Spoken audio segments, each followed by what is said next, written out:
Hola, gracias por venir a Interior 403. Yo soy Nora de la Cruz y este es su video favorito del año. Es el video que siempre tiene más vistas, pero en este 2023 estamos haciendo las cosas un poco diferente porque normalmente yo me esperaba hasta final de año para soltar las decepciones y el problema era que se hacían videos como de 45 minutos y tal, pues porque después de leer más de 50 libros en un año, pues había casi siempre pues 12 o 15 libros y además pues ese chisme se pone muy sabroso y entonces me termino extendiendo. Creo que era innecesariamente largo o más largo de lo normal. Además, eso pues nunca fue un obstáculo porque siempre son los videos más vistos del año. De hecho, el video más visto del canal es Decepciones 2021, si no me equivoco, que tiene como 4,000 vistas. Pero bueno, quise, para no retardarles a ustedes esa alegría que les da ver este video y además para que no se hiciera tan largo a final de año, pues quise hacer también, igual que hacemos con el top, hacer Decepciones primera parte y Decepciones segunda parte. Entonces, bueno, igual que con el top, vamos a contar solamente los libros que he leído de enero, del 1 de enero al 30 de junio. Han sido como 34 más o menos. Y entre las crueles decepciones, pues solo tenemos 1, 2, 3, 4, 5, 6, 7 libros. Fíjense que hasta aquí lo que podemos ver es que el año ha sido muy generoso conmigo porque de 34 libros, 8 han sido súper buenas lecturas y 7, solamente 7 han sido lecturas decepcionantes o malas experiencias. Bueno, aquí no estoy contando El hombre duplicado porque no lo terminé, pero sin duda tendría que estar en esta funesta lista. En el caso de las decepciones no están en un orden en particular, en realidad pues van cronológicamente según, o sea, usé mi diario de lectura para recordar cuáles habían sido los libros peor calificados, así es que están cronológicamente conforme los fui leyendo y pues son los siguientes. Mi primera decepción del 2023 fue, creo yo que todo el mundo se acuerda, es otro de los videos más vistos del canal, Cuando mienten las estrellas, una novela publicada por Dharma Books y que ya me olvidé de Jorge Castellanos, se llamaba el autor. Amigas, bueno, ya tienen todo un señorómetro en el que me explayé. Creo que ahí sí hablé con mucho detalle de qué era lo que no me había gustado de la novela. Pero si lo tuviéramos que resumir en muy pocas palabras, sería que pues era una novela mediana, tirándole a mala, sostenida por un sistema de creencias francamente espantoso, indignante, horrible, terrible, de verdad. Creo que al día de hoy el editor de Dharma Books pues sigue muy sorprendido porque no entiende, no entiende qué es lo que me pareció tan malo. Y pues eso a mí sí me causa cierta preocupación. Este libro lo sorteamos en ese video y los que se lo ganaban me decían que no lo querían y entonces teníamos que buscar otro suplente y el suplente me decía no, muchas gracias, no lo quiero, y teníamos que buscar otro suplente. Nadie lo quiso hasta que llegamos a un comentario que decía que por morbo sí le interesaba. Se lo mandé, pero no sé si la ganadora ya lo leyó. Me encantaría, si ya lo leyó, que aquí nos comentara qué le pareció, que me diga si cree que exageré, que me diga si encuentra algo rescatable de este libro. Pero honestamente sí les digo que así ya forzando la barra, lo único rescatable de ese libro es la portada, la verdad. La portada está bonita, tampoco les voy a decir es la mejor portada que he visto en mi vida. Está bonita, o sea, los libros de Dharma en general, muy bien diseñados, el papel es bonito, la tipografía, el diseño editorial sí, pero vaya, en términos de descuido, hasta erratas tenía problemas de redacción, como les digo, un sistema de creencias del siglo XIX fatal. O sea, si quieren hacer un intercambio, ven que en Navidad se hacen estos intercambios de broma, o sea, regalos feos, no sé cómo se llama esa dinámica, si alguien se acuerda que me diga. Si a ustedes les toca participar en una dinámica de regalos feos en su oficina, sin duda o sea, si les toca a su amiga feminista, regálenle esto y de verdad, no sé si las risas van a faltar, pero los entripados no van a faltar, o sea, asegurado, va calado, va garantizado. Y bueno, después, me acuerdo, de estos libros me acuerdo perfectamente bien porque Cuando mienten las estrellas lo leí antes de que me operaran y Pachinko, que es mi segunda decepción del año, lo leí ya operada. Estaba convaleciente, creo que lo empecé antes de que me operaran el audiolibro. Lo tengo miren, imagínense, ese lo tenía en físico, en digital y en audiolibro y estaba combinándolas todas. Tengo que decir que este fue un triste caso porque empezó muy bien. O sea, la primera mitad del libro creo que tenía todo mi interés, me parecía conmovedora, me parecía importante enterarme de cuestiones históricas que yo desconocía. Por ejemplo, cómo vivieron las familias coreanas el conflicto con Japón. Pues por supuesto, al menos no es un tema o un tema literario al que yo llegue de manera tan directa. Creo yo que es la primera novela en la historia de mi vida que yo leo relacionada con este tema. No lo digo con orgullo, por supuesto. O sea, sí. Además, este año he estado haciendo mi mapa de los autores que leo, cuál es su país de origen, porque quiero darme cuenta de, pues, qué tan... de mis sesgos, vaya, ¿no? Y entonces, claro que al leer Pachinko me di cuenta de que hay toda una parte de la historia de la humanidad y de la literatura pues que desconozco por completo, y el hecho de encontrarme con una historia que me contaba algo al respecto, pues en principio me resultó muy interesante. ¿Cuál fue el problema? Pues básicamente que rumbo a la mitad de la novela siento que algo pierde forma, o sea, se pierde el interés original.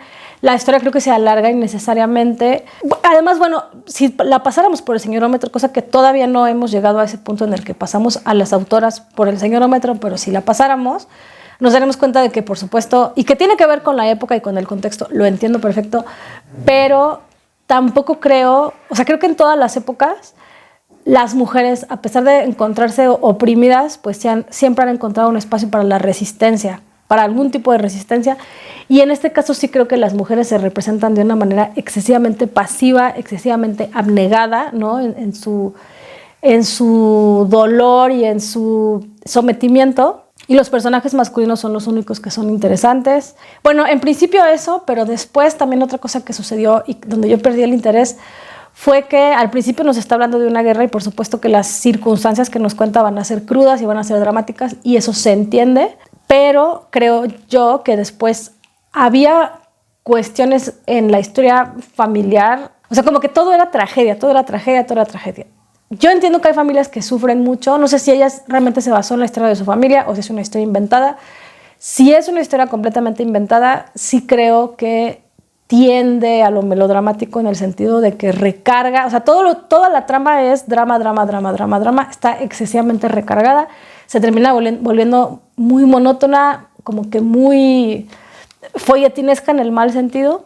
O si está basada en la historia de su familia, pues por mucho que sufra una familia, también tiene momentos de luz, tiene momentos de amor, de respiración, de esperanza, ¿no? Entonces faltó balancear la historia, y entonces de la mitad hacia el final yo ya estaba muy cansada, muy aburrida, ya quería que se terminara, y entonces todo esto que al principio me pareció tan valioso, pues terminó convirtiéndose como, o sea, se perdió de vista por completo. Rumbo al final ya no me interesaba, o sea, me daban igual los personajes, me daba igual lo que les pasara, ya me daba lo mismo. Además, como que uno de los personajes quieren mostrar que toma una decisión así muy abrupta, como para hacerse, o sea, como parte de, como un ejercicio de dignidad o no lo sé, y de pronto siento que no le aporta dignidad, o sea, realmente es más bien como un berrinche, pues, ¿no? O sea, no sé, para pronto era una buena premisa, pero siento que se le salió de las manos a la autora. Dicen que va a ser una serie, o no sé si ya está disponible la serie, y me he dado cuenta de que a veces las productoras de adaptaciones como que sí encuentran el valor del libro original y saben pulirlo y saben mejorar ciertas cosas.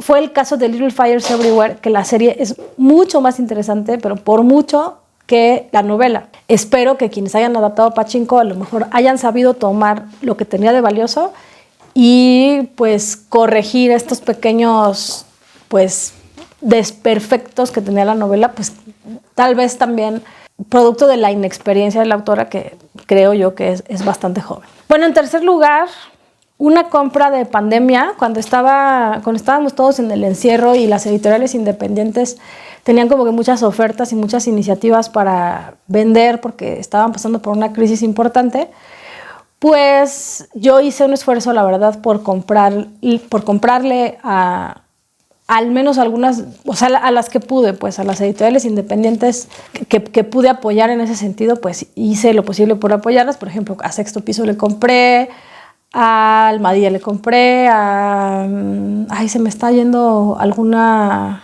Pero bueno, entre ellas estuvo, bueno, mi compra respondió a eso porque Cuadribio también sacó su oferta, o sacó como novedad el libro de este escritor, de José Luis Peixoto, que es un autor portugués que a mí me gustó mucho su novela Galvellas. Sacaron un poemario suyo y en ese momento yo, como con este interés de apoyar a las editoriales independientes, lo compré. No lo leí en ese momento, lo guardé y lo leí este año y, Dios de mi vida, solo me gustó un poema que le dedica a una traductora. De hecho, tiene toda una sección, que eso me pareció una gran idea, me pareció muy hermoso que le escribiera poemas a sus traductores y traductoras. Y uno de esos poemas me gustó. Todos los demás, la verdad es que ninguno me dijo gran cosa y hubo algunos que hasta me cayeron bastante gordos y sobre todo había poemas sobre la pandemia, o sea, sobre la experiencia de pandemia.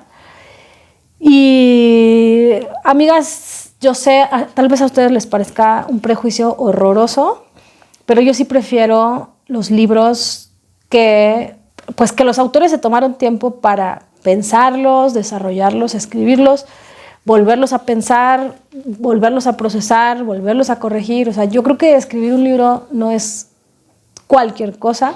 Incluso cuando sí lo haces de manera como muy rápida, creo que parte del respeto al lector o a la lectora es darte el tiempo de corregirlo y asegurarte de que pues le estás entregando, pues, de que lo que estás aportando al discurso público y lo que estás agregando al discurso público es algo cuidado, trabajado, o sea, es como parte del respeto al oficio. A mí me cae muy mal ver un libro que lo acabaste de escribir en enero del 23 y ya lo estamos leyendo en febrero del 23.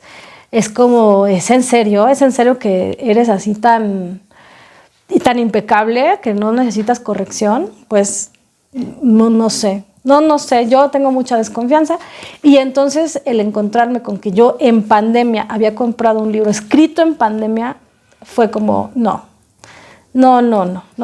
sé, no me parece serio y el libro mismo pues adolecía de muchas cosas por todos los flancos, así es que con todo el olor de mi corazón pues llega José Luis Peixoto a esta lista. Bueno, los siguientes dos casos son casos un poco menores, son pecadillos menores. Leí un libro escuché un audiolibro que se llama Applied Empathy no me acuerdo otra vez del nombre del autor, lo voy a escribir por aquí seguro. Recuerdo que era Michael algo. Escuché este audiolibro porque a veces después de terminar un libro muy largo, sobre todo de ficción, no me gusta pasar de inmediato al siguiente, o sea, como que le quiero dar el tiempo a que se termine de asentar la experiencia, o sea, no me quiero apresurar, pero a veces sí quiero escuchar algo y opto por libros de no ficción, como informativos, como que te van a decir cosas muy prácticas o muy aplicables, y ese era el caso de Applied Empathy. Lo escuché porque tenía mucho tiempo guardado en mi biblioteca de Storytel, y dije, bueno, creo que es el momento, era muy cortito, etc. Por lo que haya sido, amigas. En el título Applied Empathy, y además la descripción del libro decía que hablaba de cómo llevar a la empresa, ¿no? A la empresa y a la vida laboral la empatía, o sea, cómo hacer aplicable la empatía. Entonces, a mí me parecía una gran promesa, porque justo siempre estamos hablando de lo deshumanizante que puede ser pues todo el sistema de capitalismo salvaje en el que estamos insertos, y entonces de pronto pensar que alguien se dio la tarea de darle sitio a la empatía en las interacciones cotidianas de lo laboral, pues me parecía muy interesante. Sin embargo, pues este libro no me pareció que fuera eso para nada. O sea, más bien, se trataba más bien como de una memoria en el cual este cuate estaba contando sus casos de éxito de la gente importante con la que él ha trabajado, de quién fue su maestro que le hizo ver el valor de la empatía, de algunos casos. O sea, él como que platicaba su experiencia pensando en la empatía y aplicando la empatía, pero, o sea, a veces parecía ya básicamente un compa presumiendo sus logros empresariales. Y a pesar de que él decía muy insistentemente que él había creado un método y que él como consultor era lo que le ofrecía a las empresas y tal, yo no vi, al menos en la estructura del libro, que ese método fuera claro como de cuáles son los pasos del método o qué lo compone, cómo se aplica, cómo podría aplicarlo uno, ¿no? En distintos casos. Eso yo siento que no se veía. O si estaba en la estructura, pues creo que estaba de una manera tan sutil que no, pues que al menos para mí no era fácil distinguirlo.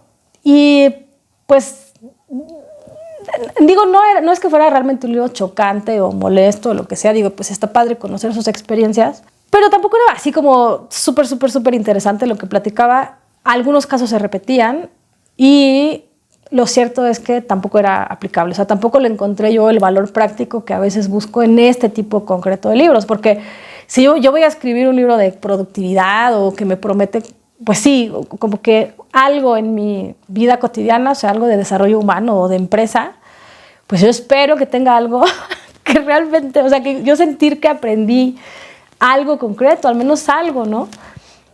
Y no era el caso para nada. O sea, de hecho, no recuerdo absolutamente nada, ni un solo consejo, ni uno solo de... No, de verdad es que no. Entonces, bueno, ni hablar. Tampoco era que tuviera grandes expectativas, pero sí tenía que incluir este libro en esas malas experiencias de este año, sobre todo porque es tiempo, es tiempo que invertí y pues ya últimamente sí me duele a veces sentir que ese tiempo se pudo invertir mejor, ¿no? Y bueno, en un sentido parecido está Rubik, de Ernest Rubik, que es una especie, en teoría, bueno, más bien, aquí me jugaron en contra de las expectativas porque yo esperaba una memoria de el creador del cubo Rubik, y en realidad esto era como un ensayo personal, como una especie de divagación en la cual él hablaba sobre la creatividad, lo que él entiende por creatividad, cómo él llegó a su diseño, etc. Había muy poco elemento realmente de su historia de vida y había muchas reflexiones que se iban como por la tangente y que yo de pronto no encontraba ni tan específicas, ni tan profundas, ni tan interesantes. Había, por otro lado, algunas explicaciones matemáticas, tampoco diría tan especializadas, pero sí lo suficiente como para que yo sintiera no estoy entendiendo nada. Entonces, bueno, yo no sé si a lo mejor tiene que ver con que yo no tengo la formación o el perfil necesario para entender lo que estaba diciendo este cuate en todos los momentos, pero pues la verdad es que no me resultó interesante para nada. Lo cierto es que sí, era un libro que me daba gusto leer porque también fue una cortesía. Este libro lo edita Blackie Books, pero me lo mandó como cortesía Random House. Me mandó varios de Blackie y la verdad es que la experiencia de lectura es muy agradable porque el papel, o sea, el gramaje del papel, la tipografía, el diseño, la textura, todo absolutamente está muy cuidado. Y el libro como objeto es muy bonito y además es muy cómodo de leer. Es un libro ligero, pero no sé cómo explicarles, pero la verdad es que eso compensó un poco, aunque la verdad es que el libro, yo al menos no encontré ningún interés. Y eso que ustedes saben que me encantan las memorias, yo esperaba algo como que con más chicha y pues no, la verdad es que me quedó a deber. Y bueno, al final de la lista, decisiones polémicas de esta lista de las excepciones de este año, y la primera es un libro que se llama Clarice Lispector, La mirada en el jardín. Lo publica Lumen, creo que lo publicó hace como 4 años tal vez. Yo no lo conocía, no sabía que existía, pero un día me lo encontré en oferta en la librería de mi trabajo. El libro es precioso, es hermoso en verdad, o sea, el diseño, las imágenes, se escribe en colaboración con una ilustradora que hace collage. El libro como objeto es hermoso en verdad. y solo por eso lo conservé en mi biblioteca, porque siento que el ensayo, o sea, es un ensayo acerca de Clarice Lispector, cuya intención es a grandes rasgos explorar su vida y su obra, pero yo lo sentí, la verdad, muy flojo, muy repetitivo. No sentí que aportara nada más allá de lo que uno puede encontrar en la Wikipedia, por ejemplo.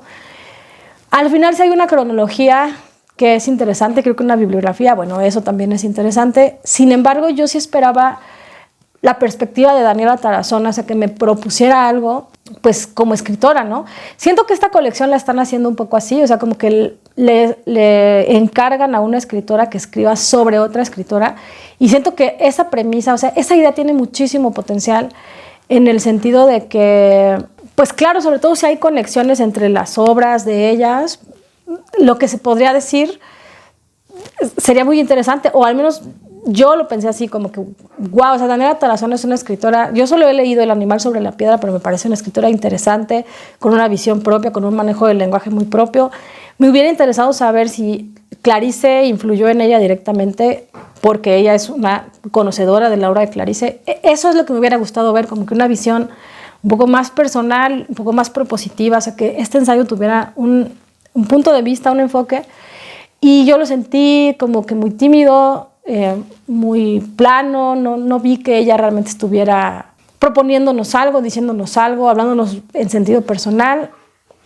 No sé si quien les encarga estos libros a las autoras les pone límites en ese sentido, porque también el de Rosario Castellanos que escribe Sara Uribe, sí es un libro interesante, me gustó más en ese sentido, es más informativo, es más rico, pero también sentí que no había suficiente Sara, pues, o sea, como que, no lo sé, no estoy segura, ya llegaremos a ese punto. Ese no lo incluí en esta lista, no sé si lo voy a incluir, la verdad, pero bueno, esa cuenta ya la sacaremos después porque ese libro lo leí en julio. Pero sí, o sea, en los dos casos sentí que me hizo falta ver más presentes a las autoras, ¿no? A Daniela Tarazona y a Sara. Pero sí, distintivamente el libro de Sara me gustó mucho más. El de Daniela sí lo sentí más flaquito, sí, menos denso, ¿no? Y en un sentido, al menos para mí sí semejante, creo que la gran decepción para mí en este año, tengo cuidado de decirlo porque no quiero morir, amigas, pero creo que ha sido Fruto, lamentablemente. Y creo que influyen muchas cosas. La primera de ellas es que yo no había leído un libro completo de Daniela Rea y tenía mucha curiosidad de acercarme a su trabajo. Entiendo que ella es periodista y también entiendo que este libro, pues sí, es periodístico, o sea, ella no es una ensayista, este libro no es un ensayo, y pues entiendo también que está hecho con un método diferente y posiblemente con intenciones diferentes. Sin embargo, conforme más he ido procesando mi experiencia de lectura, pues ya les decía, mi experiencia de lectura fue muy mala, fue muy dramática, fue muy impactante estar leyendo y estar reviviendo violencias que yo padecí o he padecido a lo largo de mi vida, que no son menores, revivirlas por una parte, pero por otra, nunca terminé de encontrar la justificación, no la justificación, sino el propósito. En un sentido parecido al libro de Daniela Tarazona, no terminé de encontrar o de entender cuál era la propuesta o qué era lo que nos quería decir concretamente Daniela Rea con este libro, no solo con la información que nos da, sino al reunirla de esta manera. Yo he visto que se hacen, o sea, que han hecho hasta esquemas, interpretaciones y que la red del cuidado y etcétera, y lo entiendo, pero me parece a veces que el comentario que se hace de este libro se enfoca en el cuidado y la importancia del cuidado y como que se pasa por alto, o sea, como que hay una especie de ceguera para poner en la conversación otras realidades que están ahí y que son importantes y que es importante discutir y problematizar y darles más protagonismo del que tienen y hablar de lo crítico que debería ser, o sea, más bien nuestra perspectiva del cuidado no debería ser reivindicativa, sino crítica y propositiva, y deberíamos estar diciendo, o sea, ¿por qué este sigue siendo el gran tema desde Simone de Beauvoir? ¿Por qué no hemos conseguido absolutamente nada? ¿Y por qué tampoco nos importa seguir precarizando a otras mujeres? ¿Y por qué o sea, o bueno, también si hay escapatoria, ¿no? Si podemos nosotros salir de ese sistema, ¿cómo? ¿Qué es lo que se necesita? No sé, hubo muchas cosas que se me hicieron problemáticas y que también se me hace problemático que no escucho esa conversación por ningún lado. Incluso dentro del libro, el libro está compuesto por testimonios y de repente por las interrupciones que hace Daniela Larrea a esos testimonios. Y siento que a veces esos comentarios, no sé, algunos no los sentía tan pertinentes, algunos los sentía incluso riesgosos, ¿no?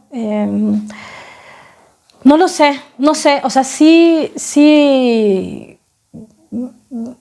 entiendo que la gente se ha volcado a apoyar este libro porque Daniela Larrea tiene muchísimo prestigio, porque el tema es muy importante, porque el trabajo que hizo de reunir testimonios pues no es nada menor, o sea, es muchísimo trabajo. Lo entiendo y entiendo lo valioso de eso, pero también creo que hay toda una conversación o todo un subtexto que está de fondo y que sí es importante traer a la superficie y que no podemos simplemente cerrar los ojos y decir qué bonitas son las mamás, qué bonito es tener hijitas.